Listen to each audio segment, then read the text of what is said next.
Hello everyone, welcome back to my channel Sonia एडिटॉक्स। कैसे हैं आप सब लोग? आई होप कि आप सब लोग अच्छे होंगे और मन लगा के पढ़ाई कर रहे होंगे।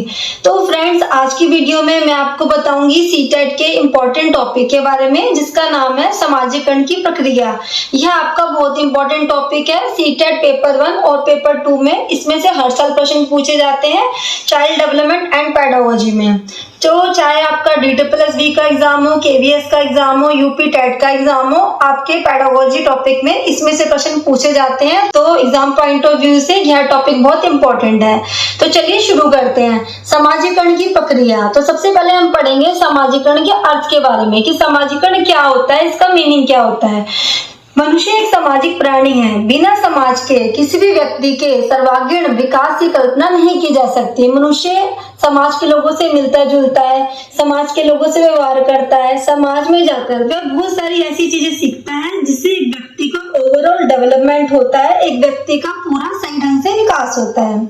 समाजीकरण केवल कौशल क्षमता प्राप्त करना, अनुकरण करना ही नहीं है, अपितु इसके माध्यम से व्यक्ति जीवन से संबंधित विभिन्न प्रकार के व्यवहार को भी सीखता है, जैसे परोपकार करना, आत्मनिर्भर होना, सभ्य एवं कुशील बनना इत्यादि।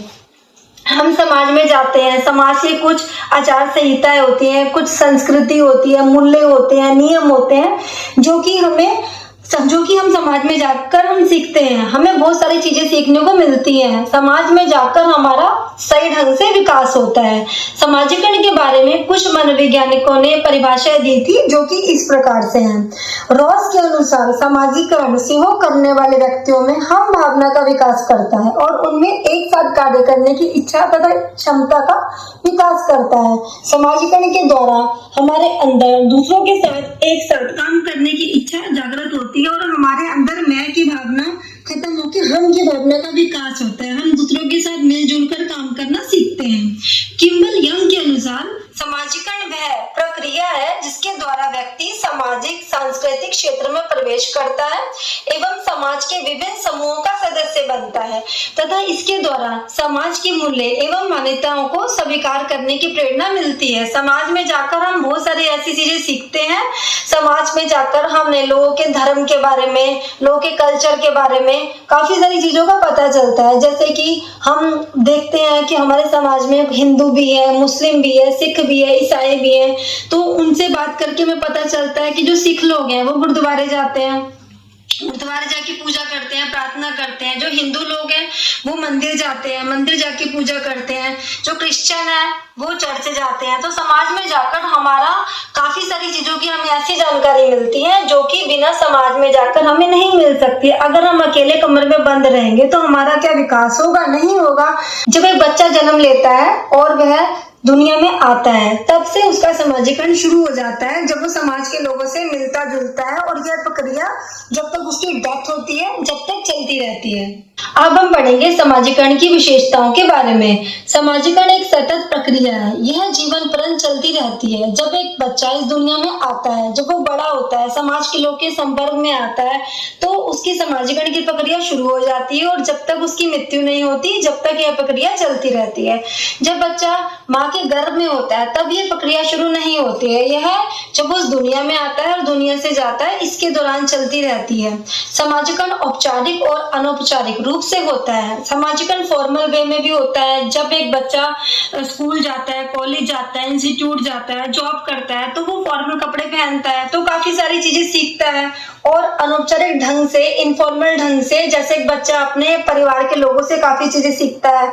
उसके मित्र होते हैं, पीयर ग्रुप्स होते हैं, समूह होते हैं, आस पड़ोस के लोग होते हैं, उनसे भी काफी सारी चीजें उसको सीखने को मिलती है और उसका विकास होता है।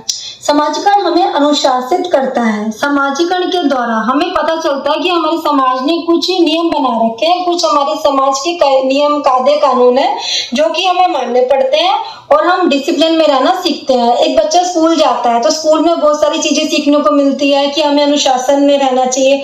अगर हम बड़े हो जाते हैं, हम फौज में भर्ती हो जाता है कोई बच्चा, या कोई पुलिस में जाता है, आर्मी में जाता है, तो काफी सारी चीजें उसको डिसिप्लिन फॉलो करना वो सीख जाता है। समाजीकरण सीखने वाली प्रक्रिया है। समाजीकरण के द्वारा हम लाइफ टाइम सीखते ही रहते हैं।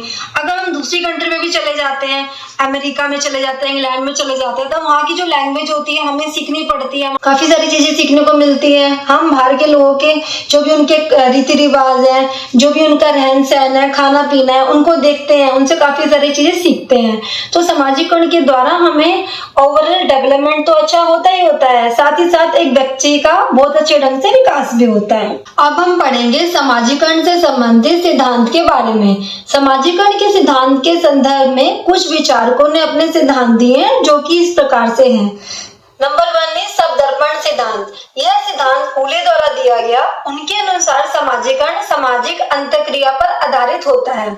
यह समाज तथा अन्य बाहरी लोगों के संपर्क में आने से बालकों में सावधारणा, स्वयं के बारे में सोचना विकसित करता है। एक बच्चे के मन में सामाजिकरण के द्वारा एक अपने मन के प्रति भी भाव उत्पन्न होने लगता है कि उसके स्वयं के विचार क्या हैं।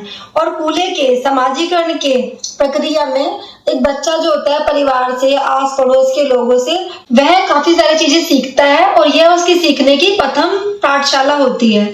सेकंड वन इज मैं और मुझे का सिद्धांत। इस सिद्धांत के जनक मीर महोदय हैं। उनके अनुसार हम समाज में अपनी भूमिका निर्वाह करते हैं। बच्चों में धीरे धीरे यह अवधारणा विकसित होने लगती है कि उनकी बातों तथा व्यवहारों का अन्य व्यक्तियों पर कैसा प्रभाव पड़ता है, और इसी माध्यम से बालकों में मैं और मुझे की भावना विकसित होती है। मैं की भावना से एक बच्चे का काफी तेज गति से समाजीकरण होता है, और जब बच्चे के मन में मुझे की भावना विकसित होने लगती है तो वह सामूहिक गतिविधियों में बहुत ज्यादा भाग लेता है और बहुत सारी चीजें सीखता है। मैं और मुझे, यह जो दोनों है, ये एक दूसरे के पूरक है, न कि पृथक। थर्ड वन है सामूहिक प्रतिनिधित्व का सिद्धांत। इस सिद्धांत के जन्मदाता महान दार्शनिक दुर्खिम हैं। उनके अनुसार हर समाज में अपनी विचारधारा, अपने मूल्य, विश्वास, भाव, आदर्श, संस्कार तथा मान्यताएं प्रगतिशील अवस्था में होती हैं, जिसे समाज के व्यक्तियों द्वारा स्वीकृति मिली हुई होती है। उनके अनुसार समाज में एक बच्चा जो जन्म लेता है तो वह समाज के लोगों के जो व्यवहार होते हैं, समाज के लोग जैसा उनके साथ बातचीत करते हैं, वह उनका अनुकरण करके काफी सारी चीजें सीखता है। और सामाजिकरण का यह जो प्रोसेस होता है यह अपनी गति से चलता रहता है। तो फ्रेंड्स, आज की वीडियो में हमने पढ़ा सामाजिकरण के अर्थ के बारे में, सामाजिकरण की विशेषताओं के बारे में और सामाजिकरण से संबंधित सिद्धांत के बारे में।